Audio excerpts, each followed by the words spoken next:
I will. Oh, Hare Krishna, Prabhu, Danvat Pranam, Jai Srila Prabhupada, Jai Gurudev. Srila Prabhupada ki jai. You are feeling better? Yes, Prabhu. Feeling much better. Thank you. Okay, it's 8 o'clock, so we'll start with the Mangalacharan. Om Namo Bhagavate Vasudevaya.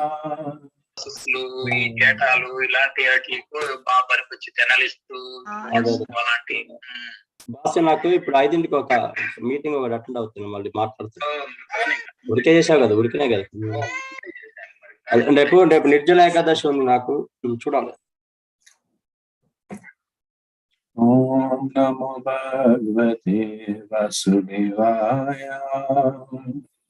Om Namo Bhagavate Vasudevaya. Om Ajnanatimirandasya Jnananjana Shalakaya Chakshurunmilitam Yena Tasmai Shri Gurave Namaha. Jai Sri Krishna Chaitanya Prabhu Nityananda Sri Advaita Gadadara Srivasadi Gaura Bhaktavinda. Hare Krishna Krishna Krishna Hare Hare, Hare Rama Rama Rama Hare Hare. Mukham karoti vachanam pangam langate girim yat kripatamaham vande Shri Gurudina Karanam Paramanandam Madhavam.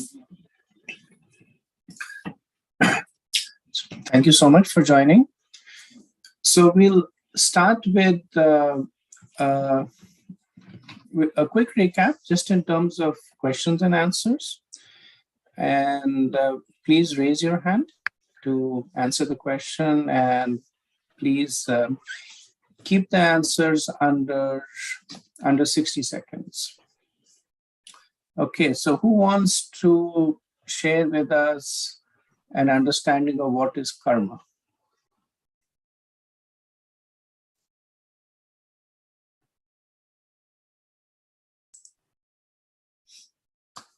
So if you can raise your hand.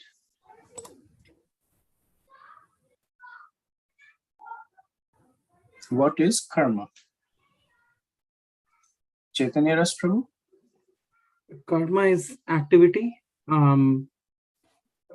which has both negative and positive reactions. True. And thank you, Prabhu. And one thing is that most of these definitions, they're notional.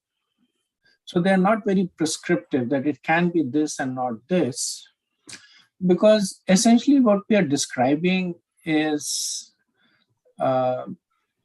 something that is more experiential. That's why whenever somebody asks you something, one of the first questions you should ask the person is, what is the context?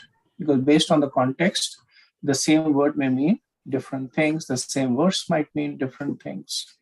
So karma is activity. Who can tell me what is vikarma?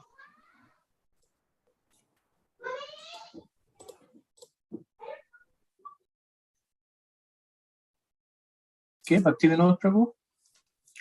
Krishna Prabhu, when an activity is done and not in accordance with the injunctions of the scriptures, it's vikarma. Very good.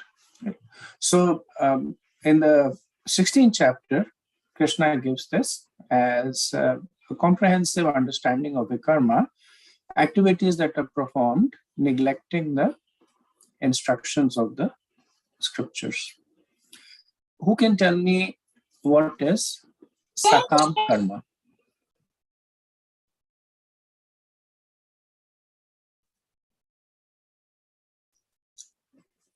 Ritesh Prabhu? Hare Krishna Prabhu. So sakam karma is basically activity with the desire to enjoy the results. Thank you. And embedded in that desire to enjoy the result is also this mentality of being the doer, because they're two very closely related. The person thinks that since I am the cause of the result of the activity, I therefore am the actual enjoyer of the activity. Can somebody tell me what is Karma Yoga?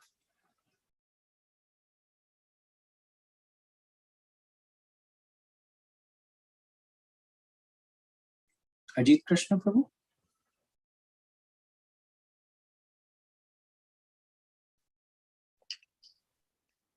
Hare Krishna, Prabhu.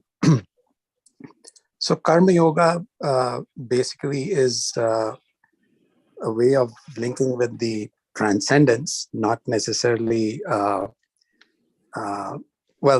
basically it's any linking of our activity with transcendence. There could be, there are different types of transcendence, and if it is directly and specifically related to Krishna or serving Krishna, then only it becomes bhakti. But otherwise, it's just Karma Yoga. Very good, very good. Thank you. So you bring forth some very important points that we had discussed, that yoga is linking with transcendence, and could be Krishna, could be some understanding of things that are non-material. When that understanding becomes focused, more clarified, that yes, this is exclusively towards Krishna, the personality of Godhead, then it acquires the characteristics of bhakti.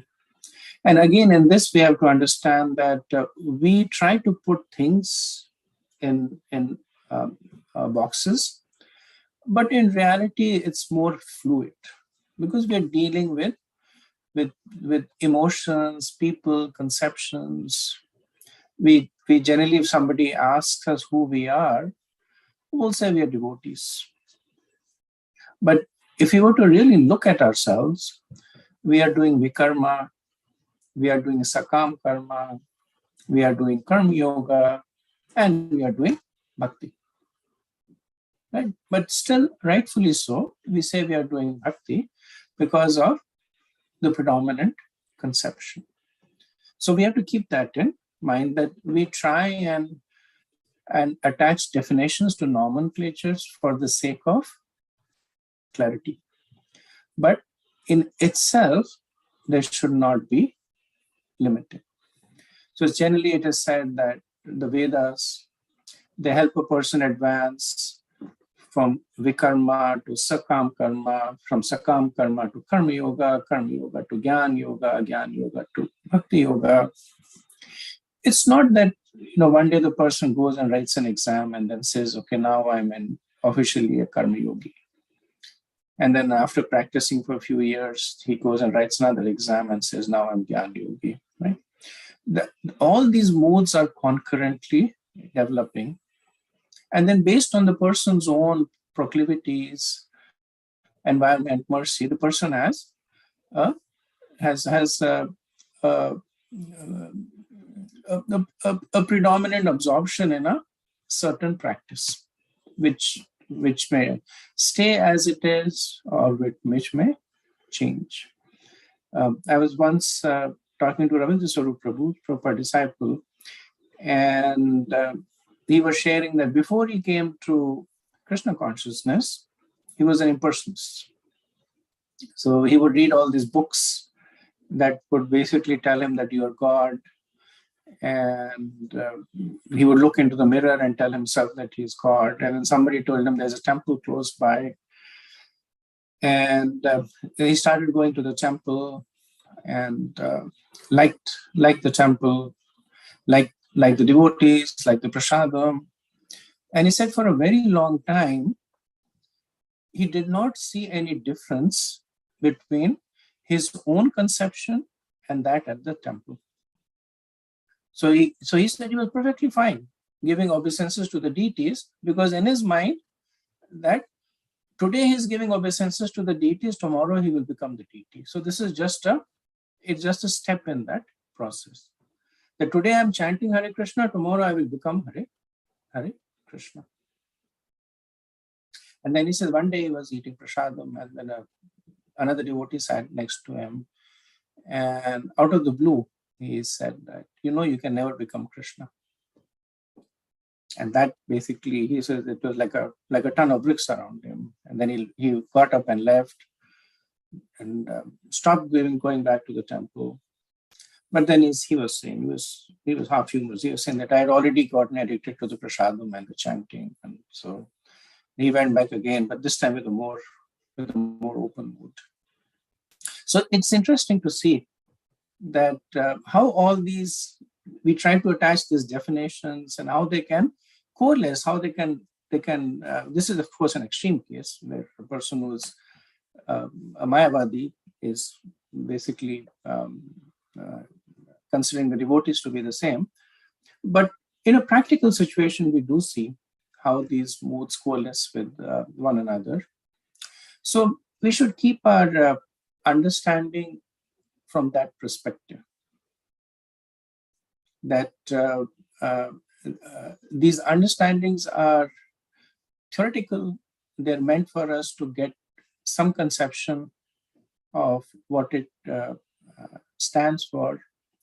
It is not really meant to put labels on people. That this person is Karam Yogi, this person is Gyan Yogi, this person is Astang Yogi, etc.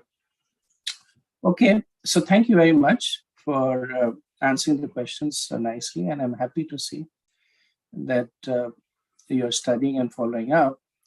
So we ended our last class in breakout, and that was homework in terms of breakout for the 4 sections of the 4th chapter.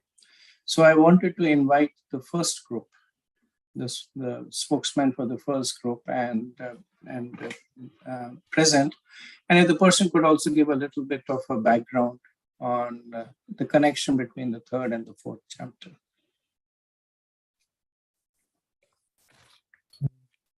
Hare Krishna.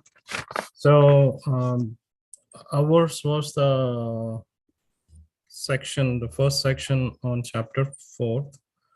So I want to actually thank Rama Mataji. So she wrote it very eloquently here. So I'm not sure, Prabhu, how much time we have. She kind of gave a fairly detailed summary of the 10 verses. So we had kind of allocated between 3 to 5 minutes. So if you can keep it in that time. Okay, so in the 3rd chapter, it ends with lust. So lust covers our knowledge. So in this chapter, actually, Krishna is kind of explaining how knowledge can transcend even lust and attachment that comes along with it. So the portion of the first 10 verses that we had, so just as every gadget comes with an instruction manual, this universe comes with guidelines which enlighten one about its purpose and function. Such guidelines are found in the ancient scriptures, which contain knowledge of divine origin in part at the time of creation. So basically in the first portion, so we broke it down into 2 portions. So one is basically the verses 1 through 4, which talks about the lineage of the transcendental knowledge, also parampara. And the second portion, the common theme kind of involves around Krishna revealing his transcendental position about his birth and his activities. And what are the kind of side effects / benefits of knowing those activities. So in the first 4 verses, especially the first verse, Krishna talks about him imparting the knowledge to Sun God, and Prabhupada in his purport actually calculates that it happened at least about 120 million years ago. And he also mentions that in humans, because sun god, Krishna imparted that knowledge to sun god imparted to Manu and then to Ishwaku. So until Manu, like when sun god imparted that knowledge to Manu, that from that point on, it started, that knowledge started coming into the human society, and that too is about 2 million years there. So the importance of disciplic succession is there with this knowledge, and my Guru Maharaj actually explains it in his lectures that like it's like on a tree. If you it's a ripened fruit that is there on a tree, and that fruit is being passed from one person to the other. So by the time it reaches to the roots or to the floor where somebody is waiting for that fruit, it is still intact. So that knowledge is like a ripened fruit that is still intact when it reaches us. On the other side, if we try to just approach without this disciplic succession, the chances are that that ripened fruit may fall down and it will just kind of disintegrate. So this kind of was very appropriate in terms of understanding the parampara. So in those first few verses, Krishna mentions about Raja Rishis, them understood the science in the disciplic succession, but over time it got that chain got broken, and Krishna explains that he is kind of trying to reestablish this chain because of two qualifications of Arjuna. So those two qualifications were that he is a devotee and also friend of Krishna. So the most important qualification was that he was a devotee. So this knowledge cannot be understood by people who are non-devotees. So that's one.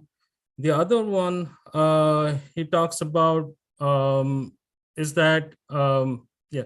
So then after understanding these aspects of Krishna and how he imparted these knowledge, Arjuna was a devotee, so he obviously know where his position, Krishna's position is, but he still, Prabhupada mentions that he asked it not for himself, but for others who are non-devotees, and there are a lot of non-devotees in the world, more non-devotees than the devotees. So for them, to understand how that can be relevant, because Krishna is in Dwapar Yuga and he's talking about sun god who seems to be existing forever. So he asked that question, and that kind of reveals the next portion, the theme of the next few verses of that section. So sections or the verses 5 through 10 talks about Krishna's transcendental position. So 5th and 6th verses, they talk about his appearance and disappearance. So Krishna mentions in the 5th verse that his birth and death are not like... Try and wrap up in the next couple of minutes. Sure. So Krishna mentions that his birth and death are not like us. We can never remember what happened in my previous birth. Actually, I cannot remember earlier morning what I did. But Krishna remembers what actually, how many births he has taken. He has that knowledge. His body, in the next few verses, he talks about his transcendental form, that his body is imperishable. His body is Satchidananda Roop. And then he talks about in the 7th and 8th verses, he talks about his activities and when he comes, so and why he comes. So he comes in when there is a decline in religion and there is predominant rise in irreligion.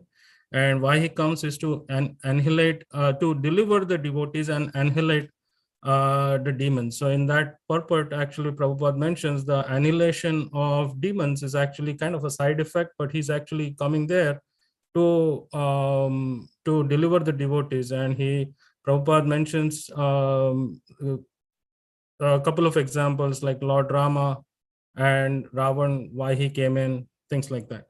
And the last two verses talk about the result of understanding the knowledge of his transcendental birth. So one becomes purified, they are freed from attachment, fear, and anger. And finally, they attain the love and love for Krishna, and then they go back to Godhead. And once they go back to Godhead, the understanding is that they never return. Very good, Prabhu. Thank you. It's very comprehensive and covers all the aspects. So why does one not?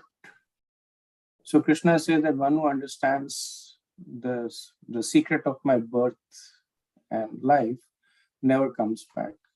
Why is that? Because we know the secret of his life and birth, right? So what is so special about knowing that secret? I mean, I can tell my interpretation on that is basically once you know his transcendental nature, it's like having higher taste. If you have higher taste, why would you want to have lower taste? If I want to eat gulab jam, I don't want to eat mud, right? So that kind of is what my interpretation is. Okay, very good. Thank you, Prabhu. Okay, let's move on to group 2. Hare Krishna. So we will have 3 people who are going to speak, and each one will have 2 or 1 verse. So in our section, the most important thing that Krishna is going to reveal one secret about himself. And those who know this secret, they will not be bound to this world, similar to the world. And those people who know this secret about him, they also do not get entangled. So Krishna starts in this chapter by saying that there are different people and they realize Krishna by different degrees, and they realize different aspects of Krishna. Therefore, different people have different level of surrender to Krishna. Based on the level of the surrender, Krishna appears in front of these people in different forms and aspects. For example, to an unalloyed bhakta, Krishna appears as Krishna from Vrindavan. To an Ashtanga yogi, Krishna appears as Paramatma. To an impersonalist, Krishna appears as Brahman. To Karmakandi, Krishna appears as Yageshvara. So in the next verse, he starts speaking about those people who do not completely surrender to Krishna. Those people prefer to worship demigods because they business-like relationship with them. So people pray to demigods because they want prayer and to get the results fast. The demigods are also devotees. Krishna delegated certain powers and responsibilities to them. Krishna explained to them that if people worship them in a certain way, they are obliged to give them a boon and their desire must be fulfilled. Demigods are not interested in how a person is going to enjoy the granted benefit.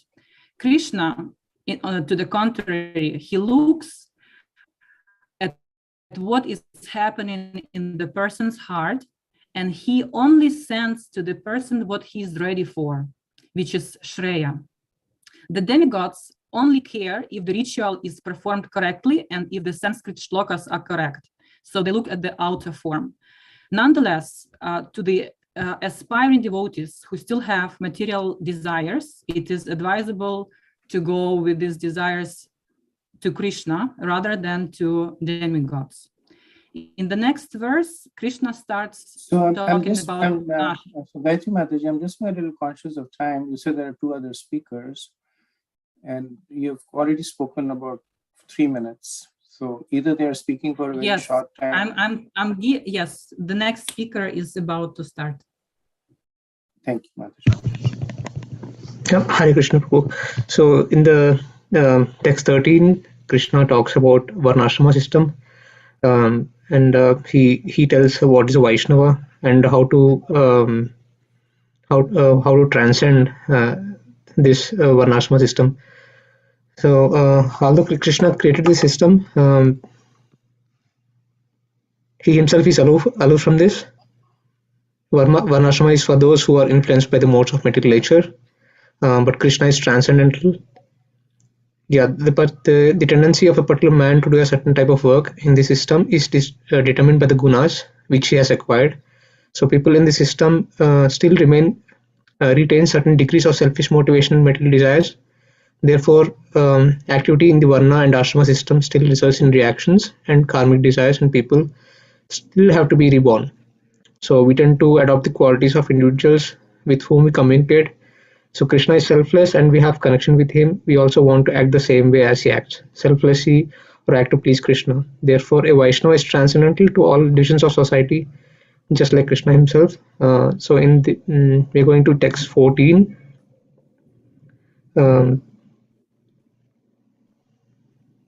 So Krishna is absolute, hence he is not impacted by any work nor by the results of that work.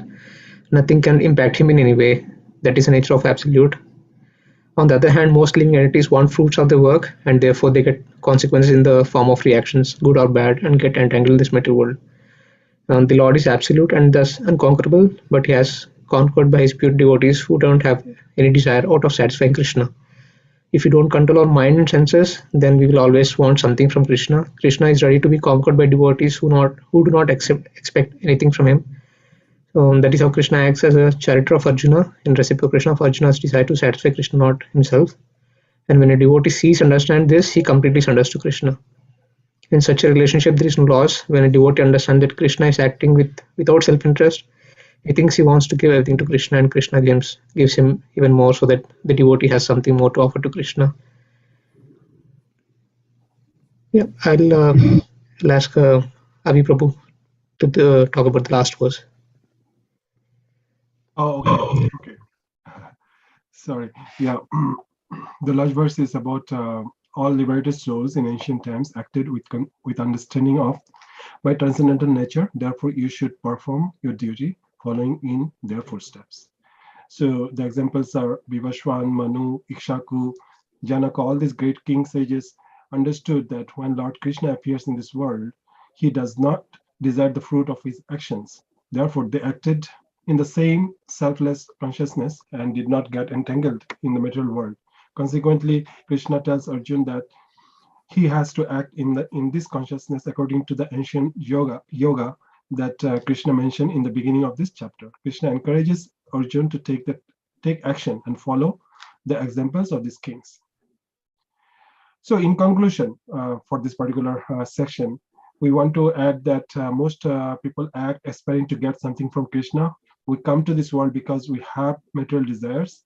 Therefore, we act for our selfish interest and get entangled. Krishna is not like this. In this chapter, he mentions that he comes here to make his devotees happy, to deliver the pious. He has no selfish interest. Those who realize this truth, that Krishna acts selflessly alone, also choose to act likewise, and therefore they do not get entangled.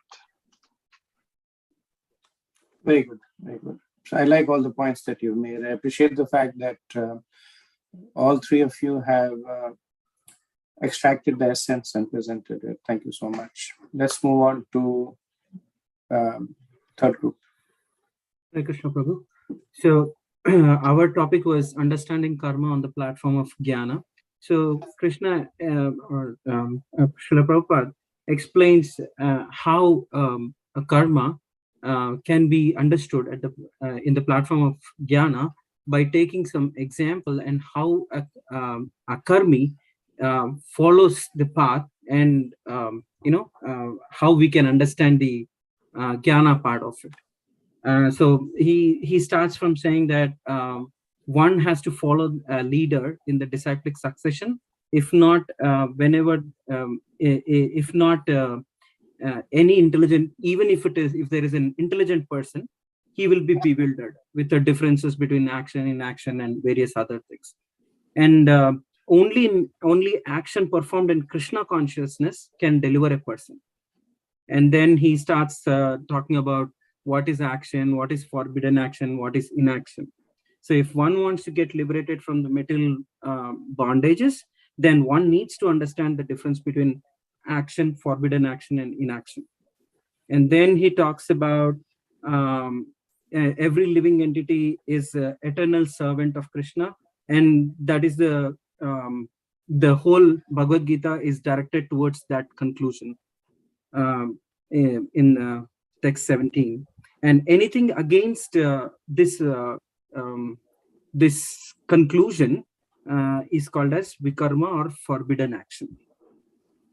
18, he says, a person in Krishna consciousness is naturally free from karma. Actions are performed for Krishna, and akarma means it is without reactions. And then he says, a person who is fully in knowledge is devoid of desires. In 18, what we understood is, or 18, 19, 20, sort of, it talks about what are the different qualities of being an akarmi. More like a person who's in knowledge and devoid of desires and sense gratification, eternally a servitor to the Supreme Lord. And he has the capacity, because of that being an eternal servant, he can burn all kinds of reactions to the work. And an akarmi does not have any attachments to results of the action, or does not have any attachment to his personal maintenance. And he's free from dualities of life, like cold, heat, and other dualities. Basically, he can transcend the dualities.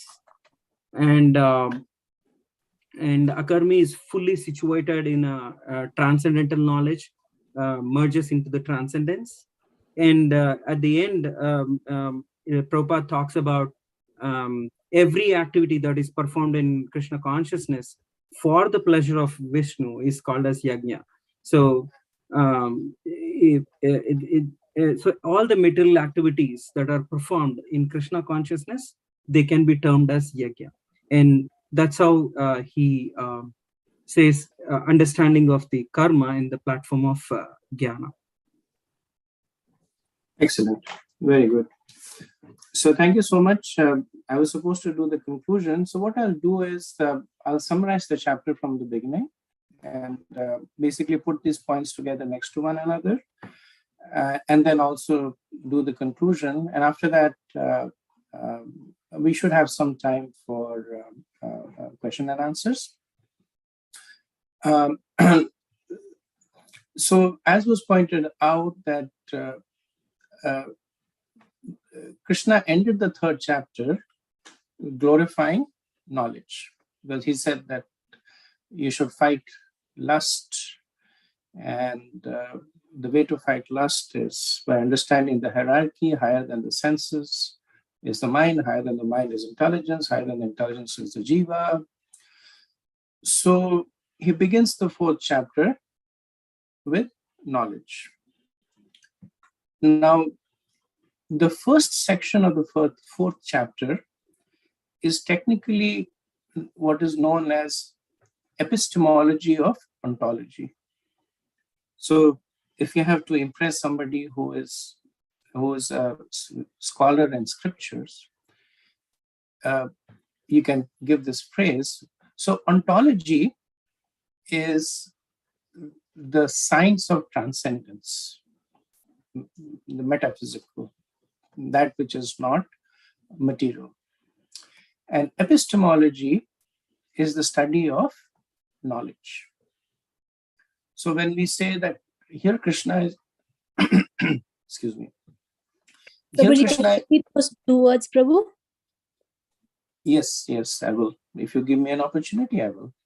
So here when we say that, that Krishna is talking about the epistemology of ontology, what he is giving us is, I'll send it to you, don't have to write it down, I'll send it to you. So what he's giving us is that if you want to get knowledge about spirituality, where will you get it from? Ontology is knowledge of spirituality, epistemology is the study of knowledge. So in 10 verses, Krishna is saying that this is how you get the knowledge of spirituality. And what is the epistemology? What does he say? Only knowledge that is coming from me is trustworthy. Right? He said, Imam Vivasvate, the first Imam Vivasvate Yogam, Proktavanam Abhyayam. I spoke this knowledge. So knowledge should be coming from me. Second point, he said, Evam Parampara Prapta, Imam Rajashu, that it should come from the disciplic succession. And the third point that he makes is unbroken. Right? He says, that's why I have come again. That this, because the parampara has been broken, that is why I have come again. Right? So Krishna consciousness is so simple. Knowledge should be coming from Krishna through a bona fide disciplic succession, which is unbroken. Now, what is the problem that appears over here? Right? Arjuna raises his hand and he says that aparam bhavata, that you gave this knowledge to Krishna, to Surya, but Surya, sun god, is superior to you. Right? Srila Prabhupada, he translates that he is superior to you by birth, which means that he took birth before you. Other acharyas translate it by saying that Arjuna is saying that he has actually got a more elevated position than you. Because Krishna, as a Yaduvanshi, he was not even comparable to Arjuna. Arjuna was a Kuruvanshi. They were much higher category of Kshatriyas. So later on, we'll see that in the 11th chapter, Arjuna will actually apologize to Krishna that I used to call you Yadu. So Yadu was a way of like a derogatory thing, that you're a Yadu, I'm a Kuru. So he is not even comparable to Arjuna, and Arjuna is saying, come on, Krishna. Now you're saying that you're even superior to Suryadev. Now that is why Krishna reveals his divinity over here. Now he does not reveal it after this, because this is not the right time. He will not reveal it until the 7th chapter. But because Arjuna has put this question that is challenging the flow of gyan, this flow of information, he is forced to speak about his divinity. That also he speaks in a minimal context, right? Because previously he had said that he had talked about this downfall, right? That your intelligence is lost and then you're forced to take birth again. So in that context, he said, I'm not like that. That you and I have taken several births. Now Krishna does not take a birth. So he does not talk about that. He does not say that I'm supporting the material world and supporting the spiritual world. He's just speaking in a minimal way. That I told you that when one's intelligence is lost, memory is lost, they fall down the material pool, does not happen to me. Because I am special. Janmakaram cha me divyam no veti tatvata. Right? So he gives a sneak preview. And then one who understands this does not take birth again. So Arjuna might say that Krishna, if you are so special, why have you come? And then Krishna says that yada yada hi dharmas. Right? He gives a brief glimpse of why he is coming, to annihilate the miscreants, to establish the process of religion. So now that Krishna has established his own credentials, he has given the bona fide process of receiving knowledge, Krishna begins to now give knowledge. Right? So first 10 verses setting the scene, Krishna gives knowledge. What is the knowledge that he is giving about? What is this section talking about? Karma. So he first gives Arjuna the law of karma. What is the law of karma? As you do, so shall you sow. The law of reciprocation. Which verse in the 4th chapter describes this? Ye yatha mam prapadyante tam tathevya 11. bhajate. Right? So now the beauty of this verse is that it applies to many things. But here it is applying to the law of karma. So when Krishna is saying that as one surrenders to me, I reciprocate, Krishna is saying that as you do, you will be rewarded or punished. That is the law of karma. Right? What you do, according to that, it is reciprocated.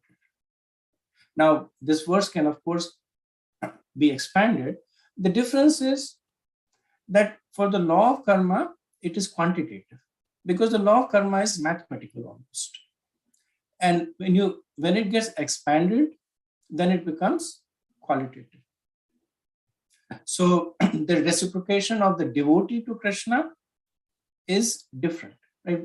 Prabhupada would often say that you take one step and Krishna takes 10 steps. That's not law of karma. Law of karma is you take one step, the other person takes one step. So, but when you go into that area of devotion, still the reciprocation is there. Still you need to take a step. But it is no longer proportional and quantitative. Here, Krishna is establishing the principle of karma, that as you do, you shall be rewarded or punished. So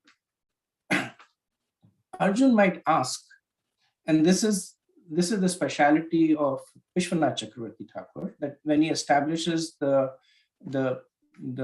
flow in the Bhagavad Gita, he interpolates questions that Arjun may ask, Krishna may say, just for the sake of clarity. So then Arjun may ask that, okay, I understand now that if I do good things will happen to me. If I do bad things will happen to me. But then how do I know what are good things and what are bad things? Right? So Krishna then says that Chaturvanya Mahaseshta Guna Karma Vivaksha. That by your varna and ashram, you will understand what your prescribed duties are. That is essentially the purpose of varnashram. Right? So let's assume you get a job. And when you get a job, how do you know what are your job responsibilities? Somebody will come and say, you work in HR, and in HR you're a manager. So now there is a list of tasks or responsibilities that an HR manager does this. Somebody else, he's working in operations and he's a director. So there's a different set of responsibilities. So there's no ambiguity about it. So similarly, you're a Brahman and you're a brahmachari. So then you can understand what is your prescribed duty. So Arjun says, I understand now that you created this Chaturvarnya Maya Shreshta. So you created this law of karma. You created this varnashram. Does not that affect you also? So because Arjun is in the Sakhyaras, he's in the friendly relationship. Initially he was saying that Surya Dev is higher than you. Now he's implying that maybe there is some fault, maybe Krishna did not do a good job in doing it. And then Krishna says, does not affect me. Why? Because I am always neutral, unattached, no work impacts me. I am the non-doer. So in doing this, Krishna is establishing two things. He is assuring Arjun and us that this system is perfect. It has been created by somebody who has no personal axe to grind. So somebody might say that Krishna, he's always saying that the Brahmanas are dear to me. So where is that neutrality? The neutrality is because the Brahmanas by nature are doing activities that are favorable. So his neutrality is in establishing the positions. Once a person takes their position, then the person gets whatever is attached to that position. But Krishna does not go around saying that I like you, I don't like you, you go to hell, you go to heaven, right? He does not go around saying that.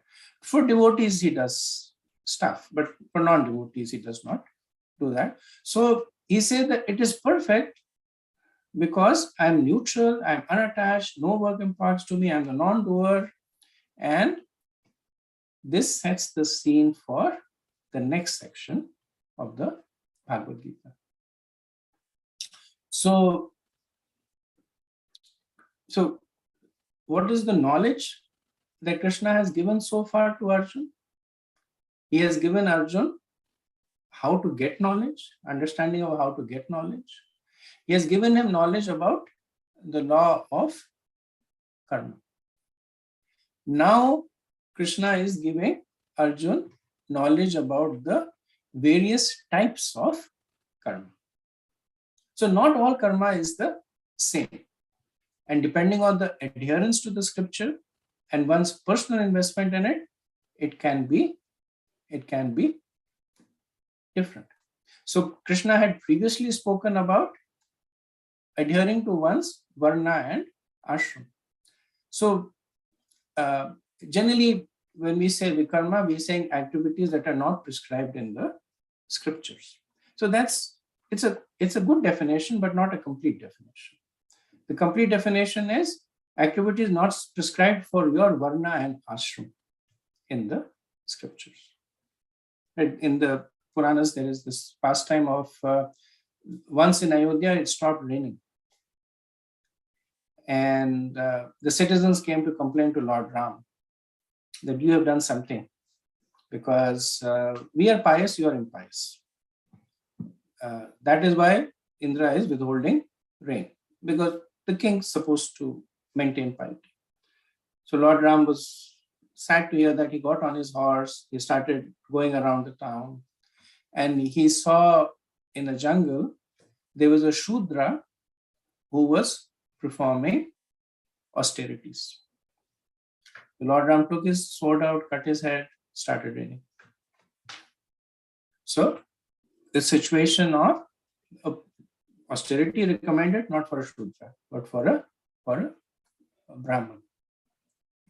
So Krishna does not elaborate on vikarma over here. He simply says one should understand what is forbidden action, recommended action, and inaction, right? So by that, he covers vikarma and karma. He focuses more on giving knowledge about his own favorite topic, so we are in the 4th chapter, and we are beginning to get a sense of it, that Krishna's favorite topic is akarma. He speaks about it more than bhakti, actually. If you look at the verses in which Krishna glorifies akarma, he speaks more about akarma. Now, it's his favorite topic from preaching purposes, because as we said earlier on, that amongst hundreds of people, one person may take to bhakti. But right from the 2nd chapter onward, Krishna speaks about akarma. So in speaking about akarma, he first summarizes what he has already spoken in the 3rd chapter. So he says, one who sees action in inaction and inaction in action sees things. Now, there are a couple of ways to interpret this. Now, what does action and inaction mean? Inaction means not doing anything, right? Externally not doing anything. Action means internally active. So, karmendraniya samyamya yasate manasasparan indyarthan vimudatma mithachara sauchyate. Right? You remember the 3rd chapter verse when Krishna is describing a falgu vairagya, that the person is externally renounced, but internally the mind is all over the place. Externally inaction, but internally action. Then he says one who sees inaction in action. Again, summarizing 3rd chapter, that those who are acting but with the detachment. Right? Krishna speaks about the importance of being detached. And then he says that the real renunciation is one whose every endeavor is devoid of the desire for sense gratification. So now he's answering the question that Arjuna asked at the beginning of the 3rd chapter. So he says, Arjuna had said that first you asked me to renounce, now you're asking me to act. So please tell me, what do you want me to do? Krishna says, I want you to do both. I want you to act externally and renounce internally. You think that they're mutually exclusive, but you're wrong. They are not mutually exclusive. So in verses 19 to 21, Krishna gives the definition of a karma. Right? 3 points he makes. That one acts with mind and intelligence as per the scriptures. One abandons all attachment to the results of the activities, which is karma phal tyag. And every endeavor is devoid of desire for sense gratification, which is karma tyag. So if you are looking at definitions, this is a definition of a karma which complies with these 3 criteria. So one cannot go and say, like, steal from somebody and say, I'm really detached from the stealing, because it is vikarma.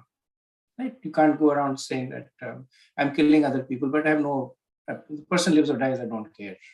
So first condition is that activity has to be as per the scriptures. And then karma phal tyag. Karma phal tyag means that you don't care how the result turns out to be. If it is good, you're okay. If it is bad, you're okay. You cooked sabji, it came nice, you're okay. It did not come out nice, still you're okay. Karma tyag, you do not consider yourself the doer of the cause of the result of the activity. Right? So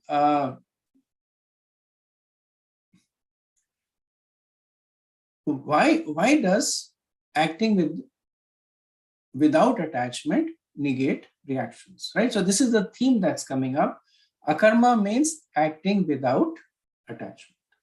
Right? And we almost kind of accept it empirically, that if you act without attachment, there is no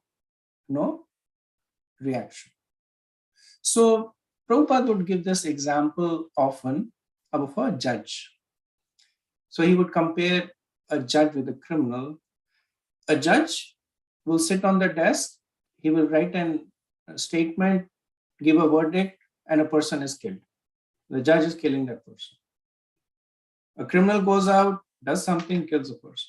Same activity. Right? The judge, he goes back to his house, has his dinner, comes back to his duty again. Criminal, now he has broken the law, is pursued and will be caught and punished. Difference between the two, the judge is only doing his duty that has been given to him according to the prescribed injunctions. He has nothing personal. He's not happy that today I killed 12 people. And then neither is he unhappy. All that he's doing is his duty. So there's no reaction to the judge. Nobody comes back to the judge and says, you killed 2 people, so you're a murderer. Not true for the criminal. That is why, or that is how we can understand that the more we are invested in the reactions, the more we are caught in the cycle of karma. And then Krishna talks about one who is more advanced in this, right? So he talks about the initial stage, person does without any attachment. But then such a person may be doing lots of activities, like Maharaj Janak, right? He was the king, so he was running the whole kingdom. Even though he was detached, he was running the whole kingdom. And then Krishna says, but then there is those people who work simply to survive. So even the karma that they do in a detached way they have reduced it to minimum.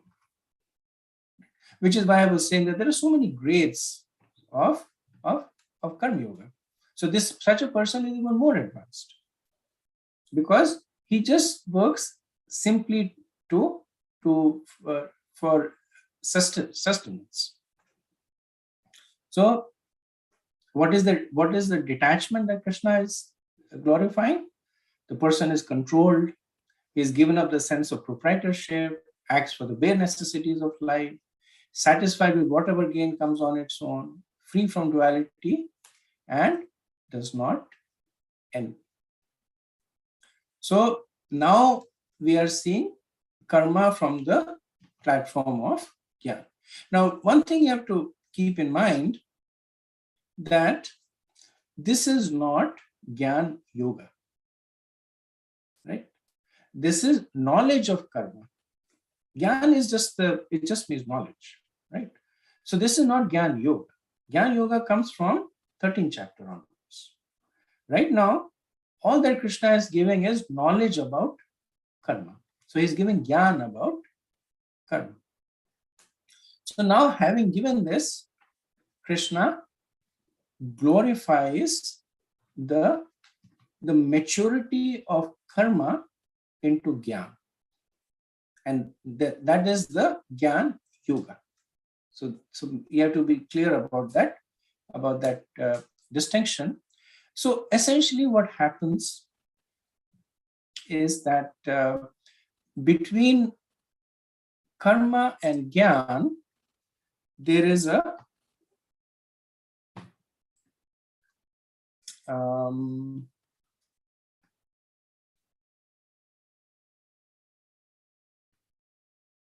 between karma and jnana, there is a cyclical relationship.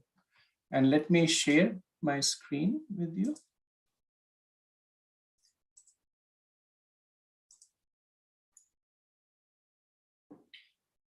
So one way to understand it is that, I can go to somebody and say that, Prabhu, if you get up in the morning and you do all these exercises, you will feel better over the day. And he says, what exercises? And I say, do a stretch, do a this, do a that. So now he knows, right? That is jnana. He knows what the exercise needs to be done. Now let's assume that he is positively influenced by me, and next morning he gets up and starts doing it. That is karma. And because of doing it, he starts feeling good about it. That is the conversion of jnana to vijnana through the channel of karma. That is the conversion of knowledge to wisdom. Right? So in the context of the Bhagavad Gita, because it is talking about transcendence, the Prabhupada translates vijnana into transcendental knowledge, because it is difficult to appreciate transcendence simply by reading. It has to be realized. Right? So he says that jnana is phenomenal, vijnana is numinous. So what happens because of this cycle is that this cycle of jnana, karma, and vijnana, that one begins to experience themselves as a spirit soul. So the Vedic scriptures, they give me, right now I am at the stage of karma kanda. The Vedic scriptures give me a set of duties to perform. I perform them. Along with that, injunctions or prohibitions. There is a sense that I should do the duty. There is reciprocation, that I do the prescribed duties, I get the results because of it. What happens because of that is that I begin to experience something that is non-material. Right? The qualities in the mode of goodness. I begin to experience that. That experiential portion is vijnana. Now, based on the feeling of goodness, that I like what I'm doing, one goes back to the Vedas and inquires more. Tell me something more. Veda says, okay, now you can do this also. I do it. And then I have further realizations. So in this way, this cycle of jnana, karma, and vigyan feed one another. That is the spiral which the Vedas present to the practitioners.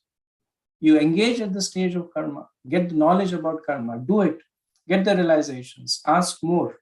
And in this way, your realizations will take you to higher stages. Stop share. Okay. So now that Krishna has established this this understanding of karma and jnana, he then talks about the conversion of jnana to vigyan through the process of karma, and he gives the 8 types of yajnas.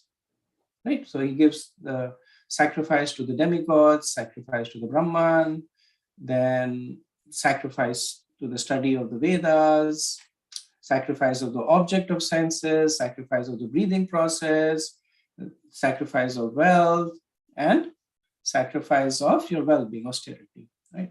So all these are prescribed in the Vedas.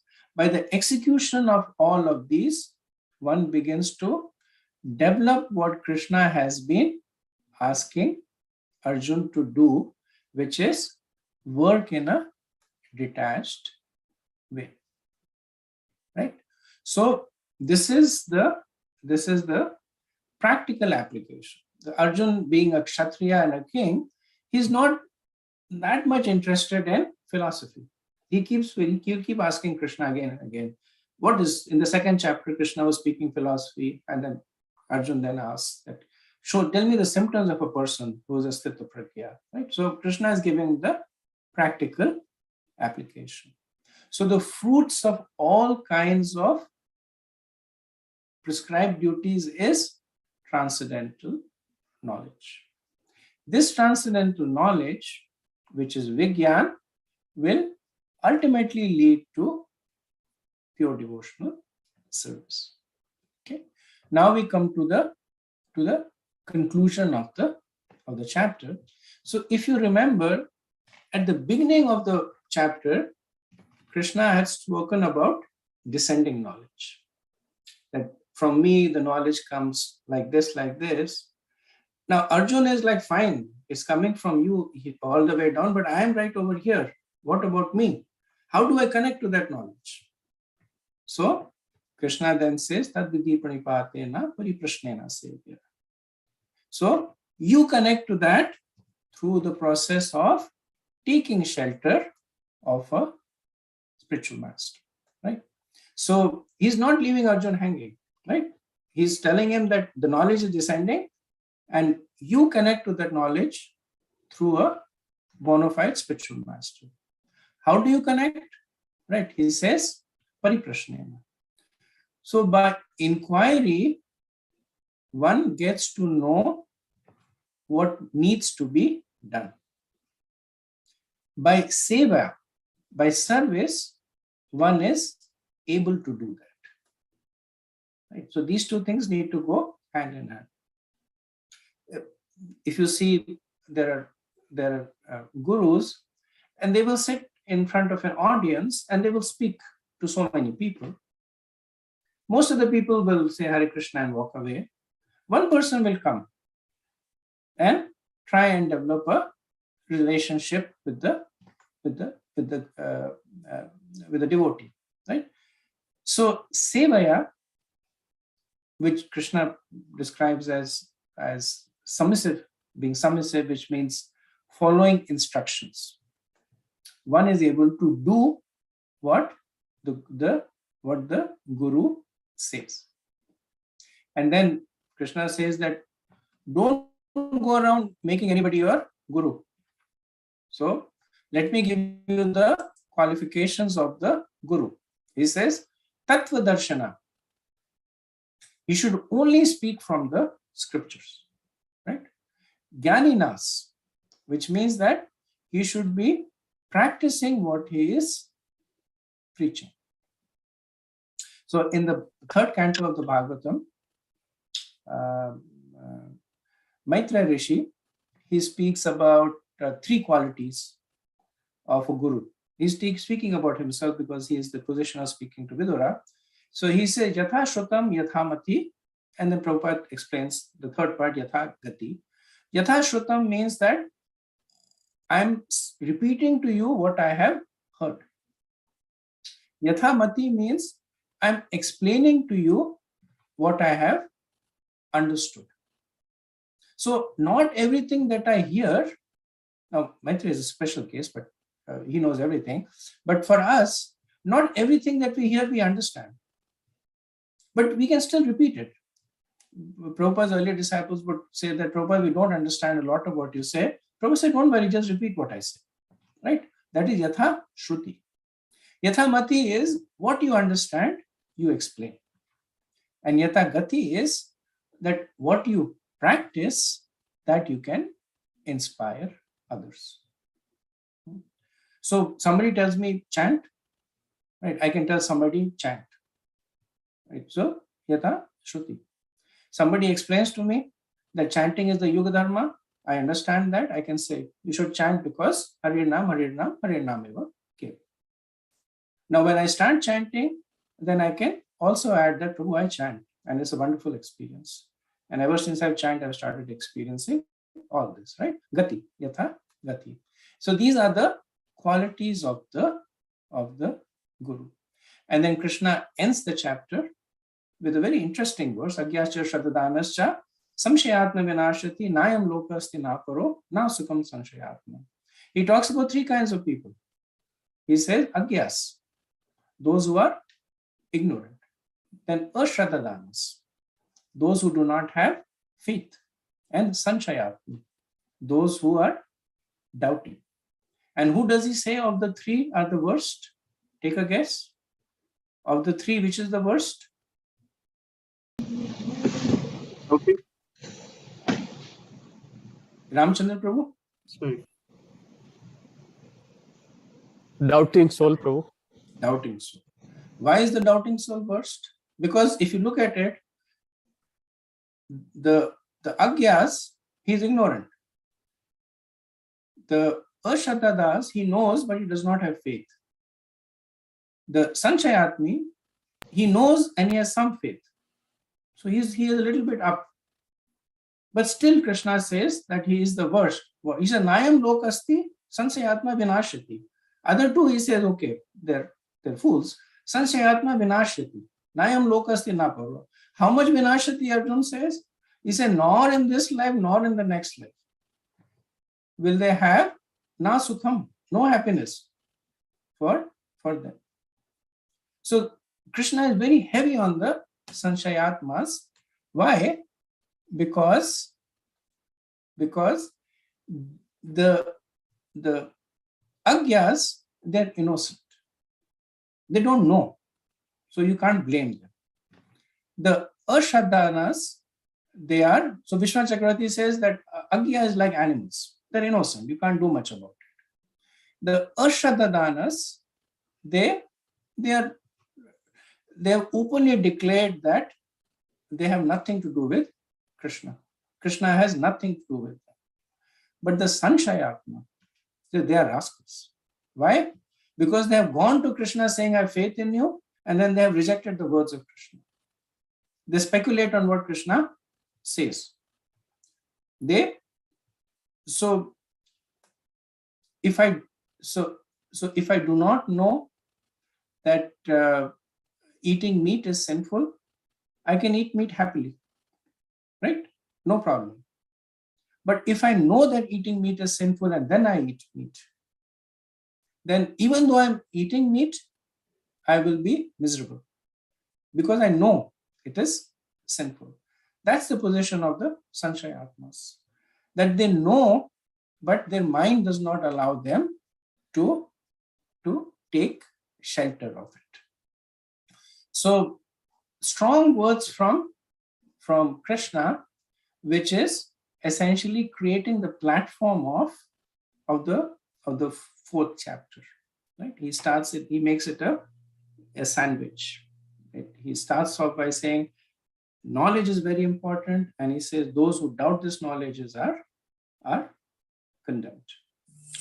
So we will, I do realize I've gone over time and I apologize for it. I keep telling all of you to stay within your time, and I'm not able to follow my own instructions. So I do apologize for that. I don't believe we have time for Q&A. And what you can do is you can, your homework would be just to digest what has been spoken. We will start off the next session with Q&A, and we will do the 5th chapter there. Okay, thank you. So we'll end over here. Vanchakalpatarubhyascha kripa sindhubhya eva cha patitanam pavanebhyo vaishnavebhyo namo Anant Koti Vaishnavinda ki Jai. Srila Prabhupada ki Jai. Jai Gaur Premanand. Thank you, Prabhuji. Hare Thank you, Krishna. Prabhuji. Krishna, thank you.